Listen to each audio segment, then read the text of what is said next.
Buenas tardes, compañeros de la carretera. Mi nombre es Jaime, tengo 40 años y llevo 18 años manejando por las rutas de México.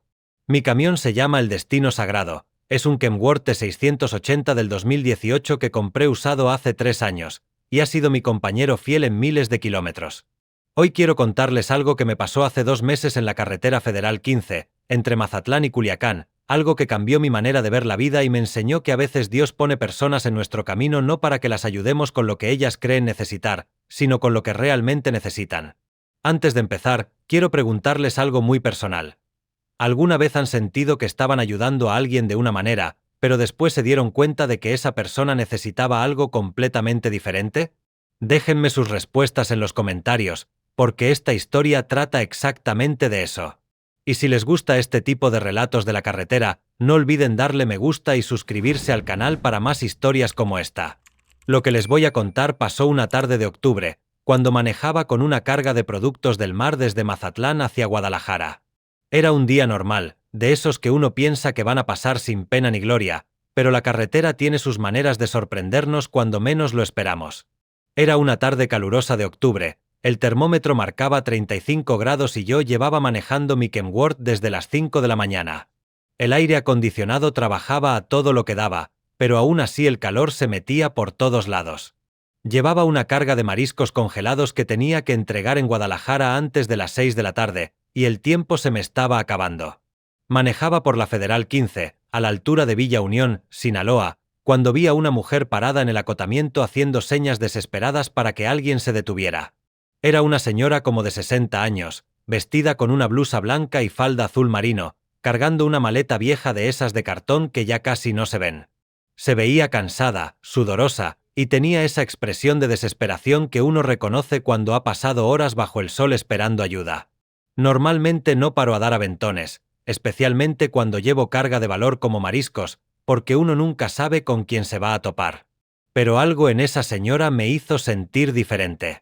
Tal vez fue la manera en que se veía tan indefensa, o tal vez fue que me recordó a mi mamá cuando tenía esa edad. El caso es que reduje la velocidad y me orillé unos metros adelante de donde ella estaba. La señora corrió hacia el Kenworth con la maleta en la mano, y cuando subió a la cabina, lo primero que hizo fue persignarse y darme las gracias como si le hubiera salvado la vida.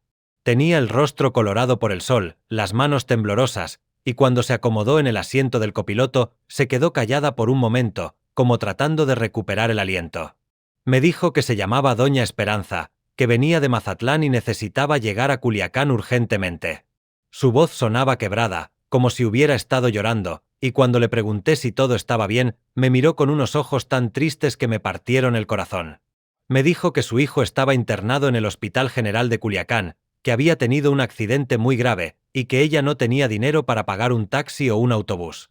Mientras arrancaba el Kenworth y nos incorporábamos al tráfico, pensé que era una situación sencilla, una madre preocupada que necesitaba llegar al hospital para ver a su hijo. Nada que un aventón no pudiera resolver. Pero conforme pasaron los kilómetros, me fui dando cuenta de que la historia de Doña Esperanza era mucho más complicada de lo que parecía, y que el aventón era lo de menos en todo este asunto. Durante los primeros kilómetros, Doña Esperanza me fue contando su historia. Me dijo que vivía sola en un cuartito de una vecindad en Mazatlán, que trabajaba lavando ropa ajena para sobrevivir y que su hijo era lo único que tenía en la vida. El muchacho se llamaba Roberto, tenía 35 años y trabajaba como albañil en Culiacán desde hacía 10 años. Me contó que Roberto se había ido de Mazatlán cuando era joven porque no encontraba trabajo y que desde entonces solo la visitaba una vez al mes. Siempre le mandaba dinero para sus gastos, nunca la dejaba sin nada, era un buen hijo. Pero hacía 3 días que había tenido un accidente en una construcción, se había caído de un andamio y estaba grave en el hospital. Lo que más me dolió fue cuando me dijo que había vendido todo lo que tenía para poder viajar a Culiacán, sus pocos muebles, su televisión vieja, hasta los aretes de oro que le había regalado su esposo antes de morir. Todo para juntar el dinero del pasaje y poder estar con su hijo en esos momentos tan difíciles. Mientras ella me platicaba, yo pensaba en mi propia familia. Mi mamá había muerto 5 años atrás, y siempre me quedé con la espina de no haber pasado más tiempo con ella cuando estaba viva. Siempre con la excusa del trabajo, siempre diciendo que después tendría tiempo, y cuando me di cuenta, ya era demasiado tarde. Ver a doña Esperanza me recordó lo importante que es la familia. Compadres que me están escuchando, ¿cuántas veces hemos dejado pasar oportunidades de estar con nuestros seres queridos por estar persiguiendo el dinero? Cuéntenme en los comentarios si también han sentido esa culpa de no haber estado ahí cuando más los necesitaban, porque a veces necesitamos recordar qué es lo que realmente importa en la vida.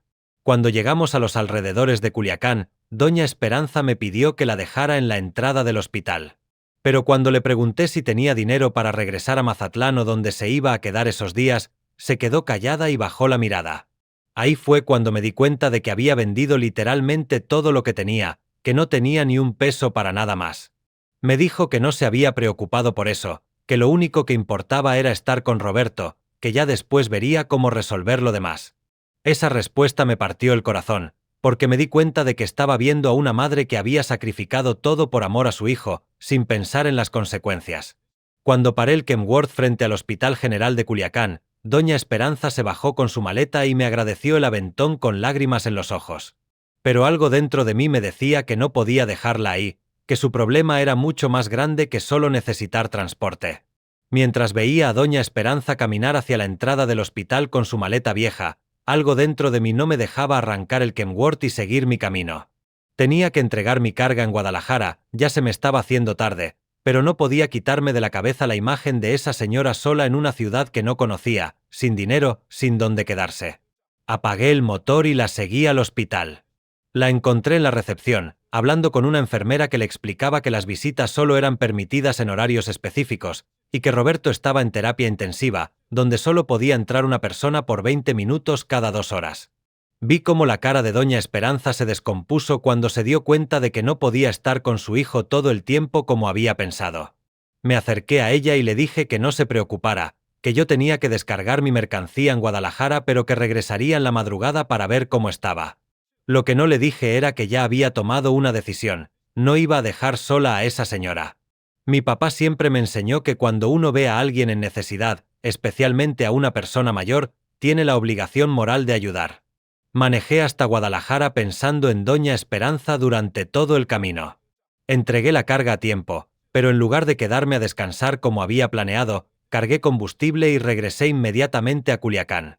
Llegué al hospital como a las 2 de la mañana, y ahí estaba ella, sentada en una banca de la sala de espera, abrazando su maleta como si fuera un bebé.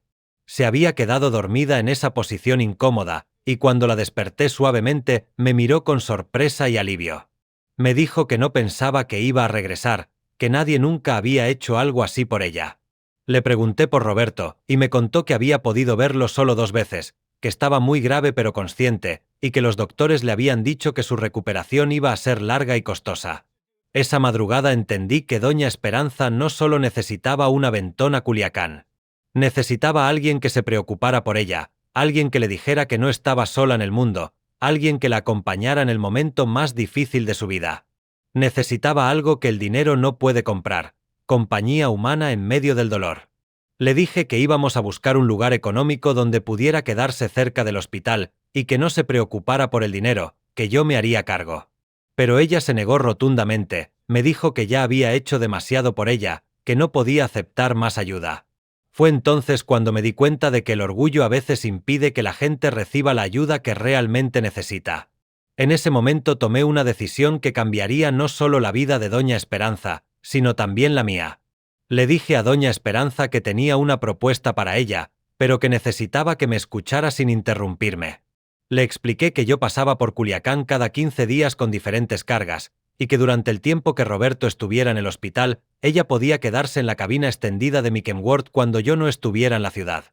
Mi camión tenía una cabina bastante amplia con una cama extra, y aunque no era el gran lujo, era más cómodo y seguro que estar durmiendo en las bancas del hospital.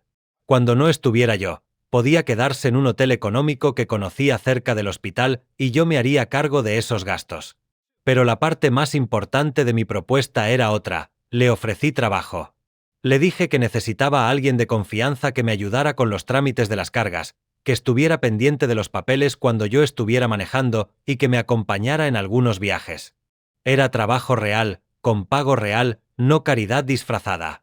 Doña Esperanza me escuchó con lágrimas en los ojos, y cuando terminé de hablar, se quedó callada por un largo rato. Después me dijo que nunca en su vida alguien le había ofrecido algo así, que estaba acostumbrada a que la gente la viera como una carga, no como alguien que podía ser útil.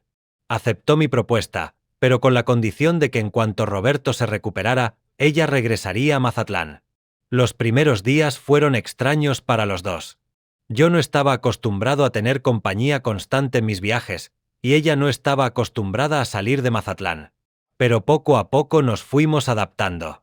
Doña Esperanza resultó ser muy buena para organizar los papeles, tenía muy buena memoria para recordar direcciones y contactos, y era excelente compañía para las largas horas en la carretera. Muchachos que me están siguiendo, ¿han descubierto alguna vez que ayudar a alguien terminó ayudándolos más a ustedes? Cuéntenme en los comentarios si también han vivido esa experiencia de dar algo y recibir mucho más a cambio, porque esos primeros días me enseñaron algo muy valioso sobre la generosidad. Roberto empezó a mejorar poco a poco. Doña Esperanza lo visitaba religiosamente cada día, y yo la acompañaba cuando podía. Conocí al muchacho, y entendí por qué su mamá lo quería tanto. Era un hombre trabajador, agradecido, que se preocupaba mucho por su madre. Cuando supo lo que yo estaba haciendo por ella, trató de ofrecerme dinero, pero le expliqué que no era necesario. Lo que más me impactó fue ver cómo Doña Esperanza floreció durante esas semanas. Ya no era la señora desesperada que había recogido en la carretera. Tenía un propósito, se sentía útil, y por primera vez en años, no estaba sola. Me di cuenta de que lo que ella realmente necesitaba no era solo llegar a Culiacán, sino sentirse valorada y acompañada. Pero la verdadera prueba de nuestra relación llegaría cuando Roberto recibiera el alta médica y tuviéramos que tomar decisiones sobre el futuro. Después de 3 semanas, los doctores le dijeron a Roberto que podía irse del hospital, pero que necesitaría fisioterapia durante varios meses para recuperar completamente la movilidad de la pierna izquierda. No podía regresar a trabajar como albañil por lo menos hasta dentro de 6 meses, y eso los tenía a los dos muy preocupados por la situación económica. Fue entonces cuando apareció un personaje que cambiaría toda la situación. Se llamaba Don Aurelio, era dueño de una empresa de transportes en Culiacán, y había oído hablar de mi caso a través de otros camioneros. Un día se apareció en el hospital y me propuso algo que no me esperaba: expandir mi negocio asociándome con él. Don Aurelio me explicó que tenía varios clientes que necesitaban un servicio más personalizado, cargas que requerían cuidado especial y conductores de confianza. Me ofreció un contrato por 1 año para manejar esas rutas específicas, con un pago fijo mensual que era mucho mejor de lo que yo ganaba haciendo viajes independientes. Pero lo más importante era que necesitaba a alguien que manejara la oficina, que coordinara los viajes, que estuviera en contacto con los clientes. Cuando le conté sobre Doña Esperanza y lo bien que había resultado trabajar conmigo, me sugirió que ella podría ser perfecta para ese puesto. Era una oportunidad increíble para los dos. La propuesta era tentadora, pero significaba establecerme en Culiacán permanentemente, dejar mi base en Guadalajara, cambiar toda mi rutina de vida. Era una decisión importante que no podía tomar a la ligera. Además, tenía que considerar qué iba a pasar con Doña Esperanza y Roberto, porque mi plan original era ayudarlos hasta que él se recuperara y luego regresar a mi vida normal. Cuando le platiqué la propuesta a Doña Esperanza, se emocionó mucho, pero también se preocupó. Me dijo que no quería ser la causa de que yo cambiara toda mi vida, que ella estaría bien regresando a Mazatlán con Roberto. Pero yo me había dado cuenta de algo importante: trabajar con Doña Esperanza había hecho que mi negocio fuera más organizado y eficiente. Roberto también se mostró muy agradecido por la oportunidad, pero insistía en que no podían aceptar más ayuda de mi parte. Tenía esa dignidad de hombre trabajador que no quiere sentirse como una carga para nadie. Me propuso que si aceptaba la sociedad con Don Aurelio, él trabajaría en lo que pudiera desde su casa para ayudar con el negocio, aunque fuera contestando teléfonos o haciendo papeleos. Durante esos días tuve que reflexionar mucho sobre lo que realmente quería en mi vida. Siempre había sido un camionero solitario, acostumbrado a tomar mis propias decisiones sin consultar con nadie. Pero estar con Doña Esperanza me había enseñado que tener una familia elegida puede ser tan valioso como la familia de sangre. Al final, me di cuenta de que lo que había empezado como un simple aventón se había convertido en algo mucho más grande: la oportunidad de construir algo juntos. Después de pensarlo durante 1 semana, tomé la decisión, acepté la propuesta de Don Aurelio. Pero no lo hice solo por el dinero o por la estabilidad del contrato. Lo hice porque me di cuenta de que Doña Esperanza y Roberto se habían convertido en mi familia, y una familia no se abandona cuando las cosas se ponen difíciles. La transición a nuestra nueva vida en Culiacán fue más fácil de lo que pensé. Don Aurelio nos consiguió una oficina pequeña pero bien ubicada, cerca del centro de la ciudad. Doña Esperanza se adaptó increíblemente bien al trabajo de oficina. Tenía una manera natural de tratar con los clientes, era muy detallista con los papeles, y su experiencia de vida le daba una sabiduría práctica que no se aprende en las escuelas. Roberto, aunque todavía cojeaba un poco, se encargó de organizar todo el sistema de archivos y de manejar las cuentas. Resultó que tenía muy buena cabeza para los números, y entre él y su mamá convirtieron nuestra oficina en la más organizada que había tenido en mi vida. Era increíble ver cómo trabajaban juntos, como un equipo que se entendía sin necesidad de muchas palabras. Mick Ward ahora tenía una base fija donde regresar después de cada viaje. Ya no era solo un camión que andaba rodando sin rumbo fijo, ahora era parte de algo más grande. Los clientes de Don Aurelio quedaron muy satisfechos con nuestro servicio, y en poco tiempo empezamos a tener más trabajo del que podíamos manejar. Pero lo más bonito de todo no era el éxito del negocio, sino ver cómo Doña Esperanza había recuperado su dignidad y su propósito en la vida. Ya no era la señora desesperada que había recogido en la carretera, ahora era una mujer de negocios respetada, que tomaba decisiones importantes y se sentía valorada por su trabajo. Gente querida que me acompaña, ¿han visto alguna vez cómo una persona puede florecer cuando encuentra su lugar en el mundo? Platíquenme en los comentarios si también han sido testigos de esas transformaciones hermosas que pasan cuando alguien encuentra donde pertenece, porque ver a Doña Esperanza cambiar fue uno de los regalos más grandes que me ha dado la vida. 3 meses después de establecernos en Culiacán, Don Aurelio nos propuso algo aún más grande: abrir una sucursal en Mazatlán. Necesitaba a alguien de confianza que manejara esa plaza, y pensaba que Doña Esperanza era la persona perfecta, porque conocía la ciudad como la palma de su mano y tenía contactos en el puerto. La propuesta significaba que Doña Esperanza podría regresar a su ciudad natal, pero ya no como la señora pobre que lavaba ropa ajena, sino como la gerente de una oficina importante. Roberto también podría acompañarla y seguir su rehabilitación en un lugar que conocía bien. Pero esa propuesta también significaba que tendríamos que separarnos después de haber creado esta familia tan bonita. Era una oportunidad increíble para ellos, pero la idea de perderlos me dolía más de lo que había imaginado. La decisión sobre la sucursal de Mazatlán nos tomó varias semanas de conversaciones y reflexiones. Doña Esperanza estaba emocionada por la posibilidad de regresar a su tierra, pero también preocupada por dejarme solo en Culiacán.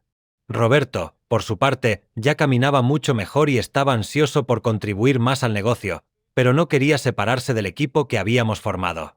Durante esas semanas de indecisión, algo muy bonito empezó a pasar.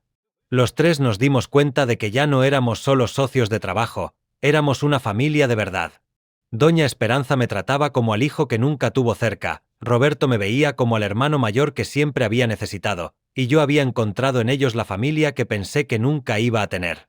Fue entonces cuando tomé una decisión que sorprendió a todos, incluso a mí mismo. Le dije a Don Aurelio que aceptábamos abrir la sucursal en Mazatlán, pero con una condición: yo me mudaría también para supervisar las 2 oficinas desde ahí, convirtiendo Mazatlán en nuestra base principal de operaciones. Mi plan era establecer una ruta fija entre Culiacán y Mazatlán, visitando la oficina de Culiacán cada semana, pero viviendo en Mazatlán. De esa manera podríamos seguir trabajando juntos sin separarnos. El Kenworth me permitía hacer esa ruta fácilmente, y además ya conocía bien el camino. Pero había algo más profundo en mi decisión. Durante estos meses con Doña Esperanza había aprendido algo que nunca pensé que necesitara: la importancia de tener raíces, de pertenecer a algún lugar, de tener gente que te espere cuando regresas de un viaje. Mazatlán podía convertirse en ese hogar que nunca había tenido. Doña Esperanza lloró cuando le conté mi plan. Me dijo que no podía creer que alguien estuviera dispuesto a cambiar toda su vida por acompañarlos, que eso era algo que solo haría un hijo verdadero. Roberto también se emocionó mucho, y me propuso que viviéramos en la misma casa, que él se encargaría de conseguir un lugar amplio donde los tres pudiéramos estar cómodos. Los preparativos para el cambio a Mazatlán nos tomaron 2 meses. Don Aurelio estaba muy contento con la expansión del negocio, y nos dio todo el apoyo necesario para establecernos bien. Encontramos una casa bonita cerca del puerto, con un patio grande donde podía estacionar el Kenworth cuando estuviera en casa. La casa tenía 3 recámaras, una sala amplia, y una cocina donde doña Esperanza podía preparar esas comidas deliciosas que había aprendido a extrañar. Roberto se encargó de acondicionar un espacio como oficina, y yo me ocupé de que hubiera lugar para guardar las herramientas y refacciones del camión.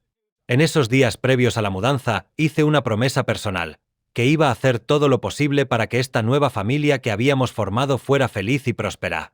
Ya no era solo mi vida, ahora éramos 3 vidas entrelazadas por el destino y el cariño genuino. La mudanza a Mazatlán fue como un renacer para todos nosotros. Doña Esperanza regresó a su ciudad natal ya no como la señora pobre y sola que se había ido, sino como una mujer próspera rodeada de su nueva familia. Sus antiguos vecinos no podían creer la transformación, y ella se sentía orgullosa de poder mostrarles que la vida sí puede cambiar para mejor. Roberto se adaptó perfectamente a su nuevo papel en el negocio. Su pierna ya estaba casi completamente recuperada, y aunque ya no podía hacer trabajos pesados de albañilería, había descubierto que tenía una habilidad natural para los negocios.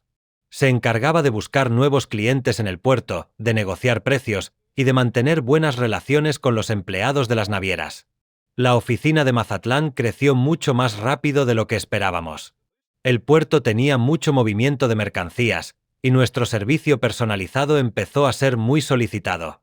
En 3 meses ya teníamos que contratar a 2 empleados más, y don Aurelio estaba tan satisfecho que nos propuso abrir una tercera sucursal en Tepic. Pero lo más hermoso de todo era la vida familiar que habíamos construido. Cada mañana desayunábamos los 3 juntos antes de que yo saliera de viaje, doña Esperanza siempre me preparaba comida para el camino, y Roberto me ayudaba a revisar que el Kenworth estuviera en perfectas condiciones. Era la rutina familiar que siempre había soñado tener. Los domingos organizábamos comidas familiares donde invitábamos a otros camioneros que pasaban por Mazatlán.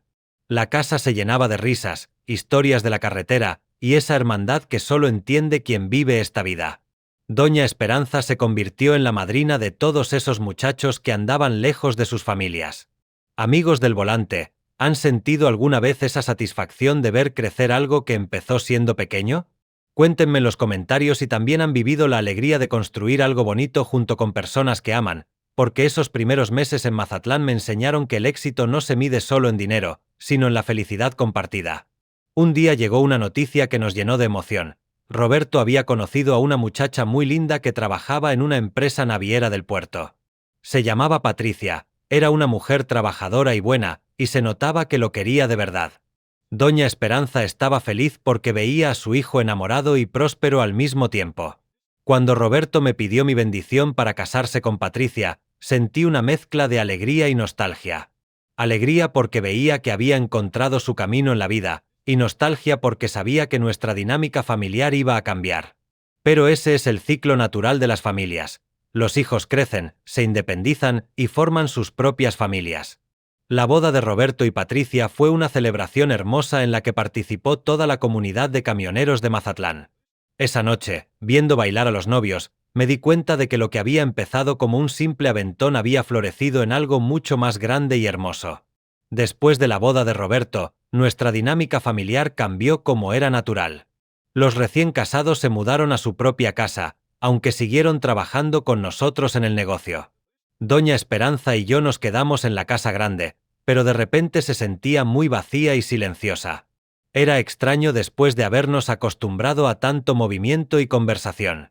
Al principio pensé que todo iba a estar bien, que doña Esperanza y yo podríamos continuar con nuestra rutina como siempre. Pero poco a poco me fui dando cuenta de que ella estaba cambiando. Se veía más callada, más pensativa, y aunque seguía trabajando con la misma eficiencia de siempre, había perdido esa chispa de alegría que la caracterizaba. Una noche, mientras cenábamos los dos solos en esa casa que de repente se sentía demasiado grande, doña Esperanza me confesó algo que me partió el corazón. Me dijo que se sentía como un estorbo, que pensaba que yo ya no la necesitaba ahora que Roberto había hecho su vida, y que tal vez era tiempo de que ella también se hiciera a un lado. Me quedé helado cuando escuché eso. ¿Cómo era posible que la mujer que había sido mi salvación, mi familia, mi compañera de trabajo, pensara que era un estorbo? Me di cuenta de que en mi emoción por el éxito del negocio y la felicidad de Roberto, había descuidado los sentimientos de la persona más importante en mi vida. Esa noche no pude dormir. Caminé por la casa vacía pensando en todo lo que habíamos construido juntos, en cómo doña Esperanza había llegado a mi vida cuando yo ni siquiera sabía que la necesitaba.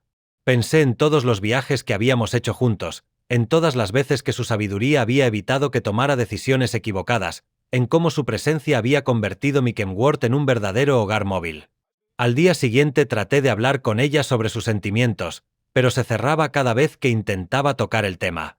Me decía que no me preocupara, que ella estaba bien, que solo eran tonterías de vieja. Pero yo conocía esa mirada triste, la había visto aquella primera tarde cuando la recogí en la carretera Federal 15. La situación empeoró cuando Patricia anunció que estaba embarazada. Aunque todos estábamos felices por la noticia, pude ver cómo doña Esperanza se ponía aún más melancólica. Una tarde la encontré llorando en el patio, y cuando le pregunté qué pasaba, me dijo que se sentía como una abuela prestada, que el bebé iba a tener a sus verdaderos abuelos y que ella no tenía lugar en esa nueva familia. En ese momento entendí que doña Esperanza estaba pasando por lo mismo que había pasado yo años atrás. Se sentía sola en medio de gente que la quería. Había ayudado a crear una familia hermosa, pero se sentía como una invitada temporal en lugar de una parte permanente de ella.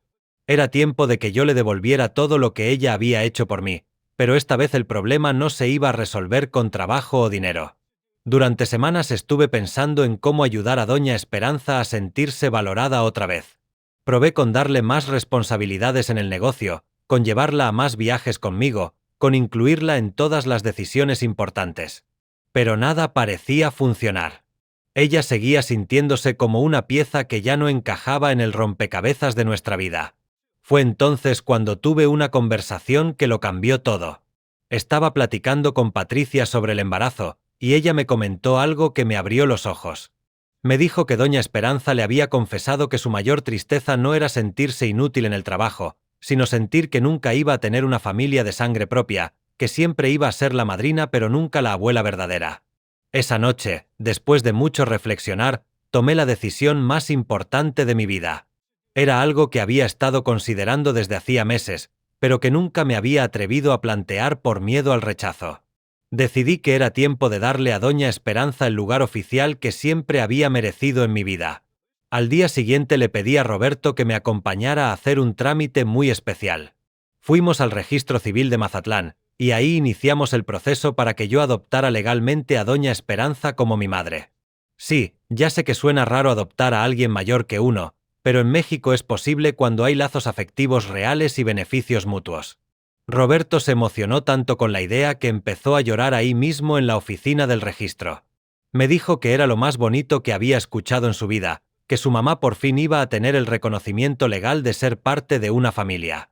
Cuando le explicamos al empleado del registro nuestra situación, él también se conmovió y nos ayudó con todos los papeles. Hermanos de la carretera, ¿han hecho alguna vez algo que sabían que era correcto aunque pareciera raro para los demás? Cuéntenme en los comentarios si también han tomado decisiones del corazón que fueron más importantes que lo que pudiera decir la sociedad, porque ese día entendí que la familia verdadera se escoge con el alma, no con la sangre.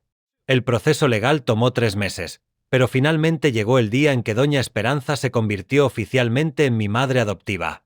La ceremonia fue sencilla, solo estuvimos Roberto, Patricia, don Aurelio y algunos amigos camioneros. Pero cuando el juez declaró oficialmente que éramos familia legal, doña Esperanza lloró como no la había visto llorar nunca. Me dijo que por primera vez en su vida se sentía completamente segura, que sabía que tenía un lugar permanente en el mundo, que ya no era una invitada en la vida de nadie sino una parte oficial de una familia. Roberto también se emocionó mucho porque ahora yo era legalmente su hermano, no solo de corazón. Esa tarde, cuando regresamos a casa después de la ceremonia, doña Esperanza me abrazó y me susurró al oído que yo había sido su milagro más grande, que Dios la había puesto en esa carretera para que nos encontráramos y nos salváramos mutuamente. Los meses que siguieron a la adopción fueron los más felices de nuestras vidas. Doña Esperanza, que ahora era oficialmente mi mamá, floreció como nunca la había visto. Tenía una energía renovada, una sonrisa constante, y esa seguridad que solo da saberse querido y valorado de verdad. Roberto también estaba más tranquilo sabiendo que su mamá tenía un futuro seguro. Cuando nació el bebé de Roberto y Patricia, una niña preciosa que llamaron Esperanza en honor a su abuela, fue la celebración más hermosa que habíamos tenido. Mi mamá adoptiva se convirtió en la abuela más orgullosa del mundo, y ya tenía todos los documentos legales que comprobaban que era la abuela oficial de esa criatura. El negocio siguió creciendo de manera impresionante. Abrimos la tercera sucursal en Tepic como había propuesto don Aurelio, y ya estábamos planeando una cuarta en Puerto Vallarta. Mi mamá se había convertido en la coordinadora general de todas las oficinas, y Roberto manejaba la parte operativa desde Mazatlán mientras cuidaba a su familia. Pero lo más bonito era la vida familiar que habíamos logrado construir. Los domingos seguíamos organizando las comidas familiares, pero ahora venían también los padres de Patricia, otros camioneros con sus familias, y la casa se llenaba de niños, risas y esa alegría que solo da una familia grande y unida. Mikem Ward ya no era solo mi herramienta de trabajo, ahora era el vehículo que conectaba a nuestra familia extendida. Cada viaje que hacía llevaba cartas, regalos, mensajes entre las diferentes oficinas, y siempre regresaba a casa cargado de historias y noticias para compartir en la cena. Un año después del nacimiento de la pequeña Esperanza, organizamos una gran fiesta para celebrar el aniversario de nuestro negocio familiar. Invitamos a todos los camioneros que habían sido parte de nuestra historia, a don Aurelio, a los empleados de las 4 oficinas, y a las familias que se habían vuelto parte de nuestra red de amistad. Durante la fiesta, mi mamá dio un discurso que me hizo llorar. Contó cómo había llegado a mi vida como una mujer desesperada que solo necesitaba un aventón, y cómo había terminado encontrando una familia, un propósito, y una felicidad que nunca pensó que podría tener a su edad. Roberto también habló esa noche, y agradeció públicamente que yo hubiera convertido a su mamá en mi mamá, que hubiera dado el paso legal que ella necesitaba para sentirse completamente segura. Me dijo que yo había entendido algo que muchos hijos de sangre no entienden, que amar a alguien significa darle seguridad, no solo cariño. Esa noche, mientras guardábamos las cosas después de la fiesta, me di cuenta de que lo que había empezado como un simple acto de generosidad se había convertido en la base de una familia próspera y feliz. Mi mamá adoptiva me había enseñado que a veces lo que la gente necesita no es lo que pide, sino algo mucho más profundo.